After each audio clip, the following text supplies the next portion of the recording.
8 নাম্বারটা হচ্ছে ডিসেন্ট, আর একটা হচ্ছে ডিসেন্ট। এর ডিসেন্ট মানে হচ্ছে ডিসএগ্রিমেন্ট, মানে কোনো কিছু অমত দেওয়া।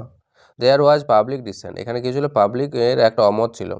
আর এই ডেসেন্ট মানে হচ্ছে অ্যাক্ট অফ গোয়িং ডাউন, আর এই ডেসেন্ট মানে হচ্ছে উপর থেকে নিচে নামা।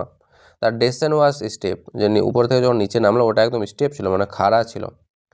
9 নাম্বারটা হচ্ছে ড্রাফট, আর একটা হচ্ছে ড্রাফট। এর ড্রাফট মানে হচ্ছে আর্লি ভার্সন, কোনো কিছু তৈরি করবে তার আগেই একটা নকল কপি বা ডুপ্লিকেট কপি বানাইছে, ওটাকে বলা হয় draft. This is my first draft, এটা হচ্ছে আমার প্রথম ড্রাফট। আর এর ড্রাফট মানে হচ্ছে কোল্ড কারেন্ট, হালকা বাতাস বা হালকা হাওয়া হলো ওটাকে বলা হয় ড্রাফট। এর ড্রাফট এন্টার দ্য রুম, একটা ড্রপ কী করলো, রুমের মধ্যে প্রবেশ করলো। যে 10 নাম্বারটা হচ্ছে ইলিসিট, আর একটা হচ্ছে ইলিসিট। এই ইলিসিট মানে হচ্ছে ব্রিং আউট করা, কোনো কিছু প্রকাশ করা বা কোনো কিছু পাবলিশ করা। এই যে স্পিচ ইলিসিটেড অ্যাপ্লুস, মানে তার যে বক্তব্যটা ছিল ওর ফলে কী হলো, সবার প্রশংসা পেল। আর ইলিসিট মানে হচ্ছে ইলিগাল, কোনো একটা ইলিগাল বেআইনি যেটা, ওটাকে বলা illicit. Illicit trade is ban, মানে বেআইনিভাবে ব্যবসা করাটাকে ব্যান করে দেওয়া হয়েছে।